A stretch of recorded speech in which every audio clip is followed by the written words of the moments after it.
आज मैं अपने पोते के लिए तड़प रहा हूँ। मेरा पोता न दादा के पास है न माँ के पास है, और पिता तो खैर शहीद हो चुका है।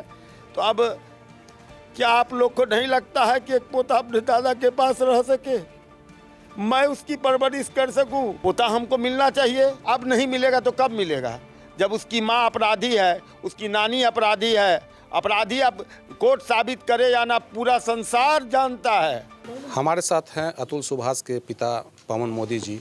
ये लगातार अपने पोते के पाने के लिए उस कहाँ है वो पता लगाने के लिए लगातार गुहार लगा रहे हैं। दूसरा, जो उनके ताऊ को, जो निकिता के ताऊ को जो जमानत मिल गया है, उस पे, उस न्याय व्यवस्था पे भी इन्होंने सवाल खड़ा किया है।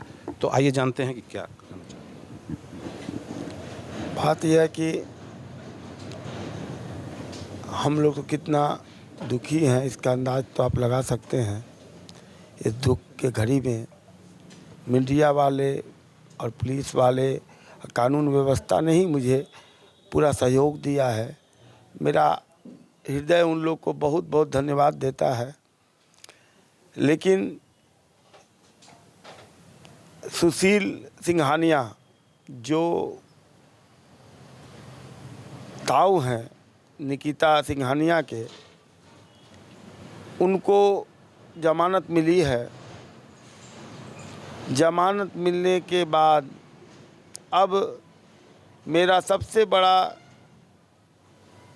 दुख यही है कि मेरा पोता, जो कि अभी तक अपनी माँ के संरक्षण में था और उसको रख करके पैसे की उगाही किया जाता था, उसका चेहरा न दिखा के हमारे बेटे को इमोशनल बना दिया गया था।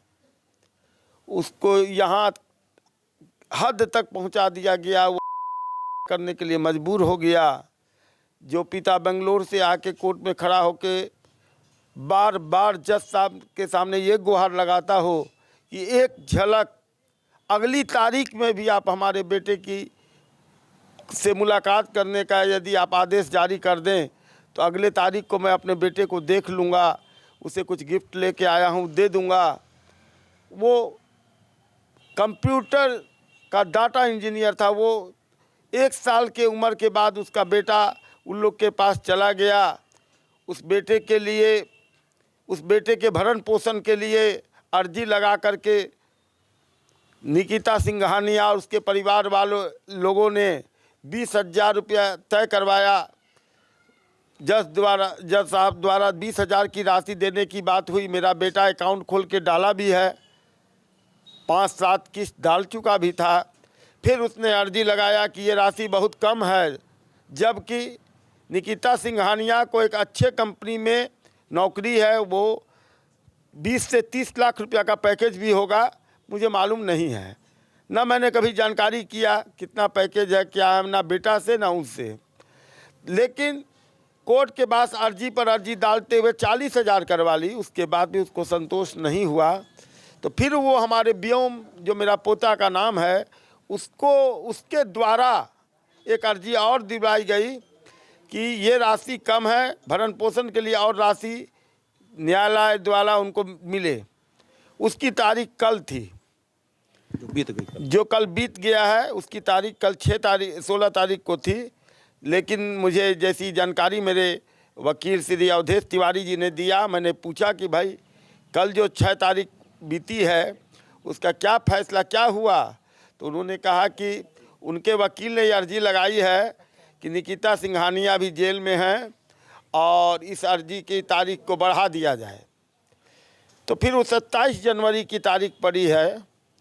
मैं ये गुहार लगाना चाहता हूँ न्यायाधीश से, प्रधानमंत्री जी से, गृह मंत्री जी से और योगी जी से, नीतीश जी से, कि एक बूढ़ा पिता अपने बेटा की शहादत के बाद आज उनके द्वारा ये जो दिया जा रहा है एप्लीकेशन, क्या वो सही है? आज मैं अपने पोते के लिए तड़प रहा हूँ। मेरा पोता न दादा के पास है न माँ के पास है, और पिता तो खैर शहीद हो चुका है।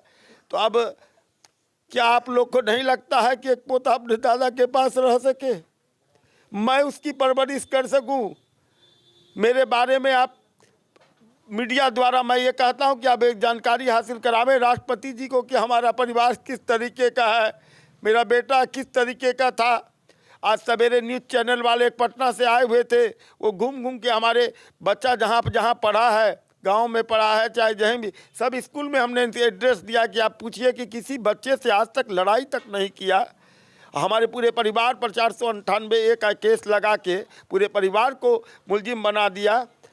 तो मेरा तो उच्च न्यायालय में बैठे हुए न्यायाधीशों से ये आग्रह है कि कम से कम इस कानून का जो गलत उल्लंघन कर रहे हैं उनको भी सज़ा का भागी बनाया जाए और जो सज़ा काटने वाले मुलजिम हैं उनको सज़ा दिया जाए। मेरा तो यही आग्रह है। निकिता ने जो पुलिस को बयान दिया, ऐसी बात सामने आ रही है कि वो कह रही है कि मतलब के लिए हम दोषी नहीं है। अच्छा, ये बात यदि अभी हमको इनके द्वारा मालूम पड़ी है कि वो ये बयान दे रही है कि के लिए हम दोषी नहीं हैं, क्या चाकू या बंदूक से मारना ही एक आप माने मर्डर है? आप किसी आदमी को प्रेरित करें, बार बार उसको ये बात कहें कि अरे पैसा नहीं दे सकते हो तो क्यों नहीं कर लेते?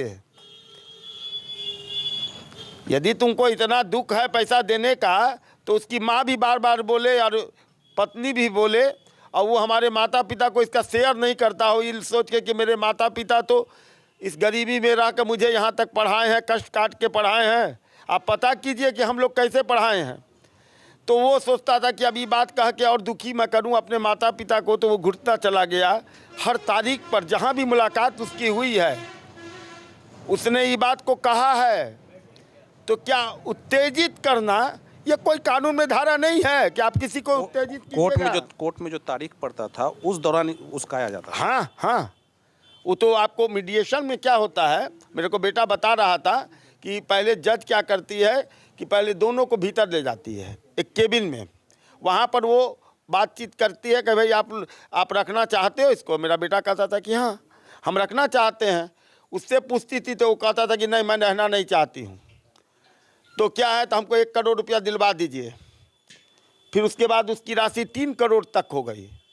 तो वो जज साहिबा हम निकिता सिंघानिया को बाहर कर देती थी और बेटा को बोली हमारे कि 5 लाख रुपया तुम दो तो हम इसका म्यूचुअल करवा देंगे। मेरा बेटा देने में सक्षम नहीं हुआ। तब ये बात हंस हंस के बोला जाता था और उस पर जज साहिबा भी मुस्कुरा देती थी। तो मेरा बेटे को तो चोट पहुंचा है ना। वो देखता था कि जो न्याय के मंदिर में बैठने वाली देवी है या देवता हैं वो जब रिश्वत लेने पर उतर जाएं तो अब यहाँ इंसाफ नहीं बचा है।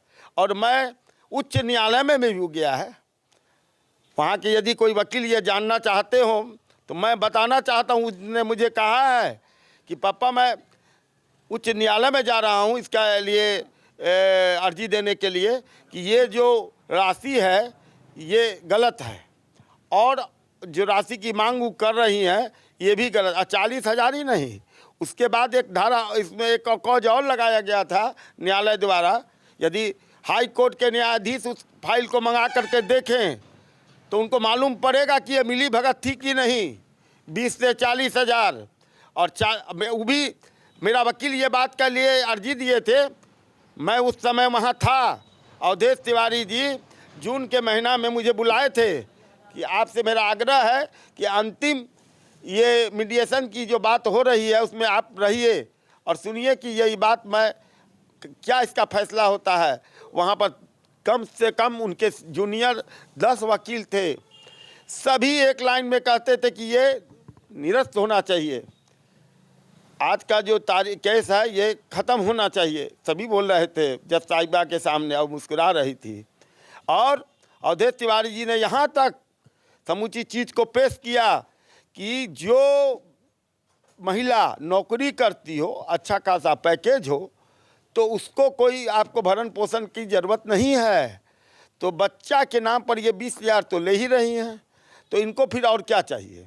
न्यायाधीश जो थी उनको तो 5 लाख हमारा बेटा दिया नहीं था, इस बात का तो क्रोध रहा ही होगा। और उनकी संपत्ति पर जांच बैठाई जाए, यदि मेरा बेटा गलत लिखा हो तो गलत हम मानेंगे।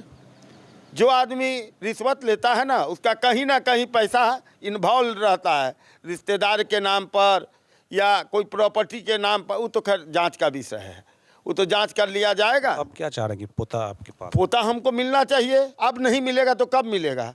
जब उसकी माँ अपराधी है, उसकी नानी अपराधी है। अपराधी अब कोर्ट साबित करे या ना, पूरा संसार जानता है।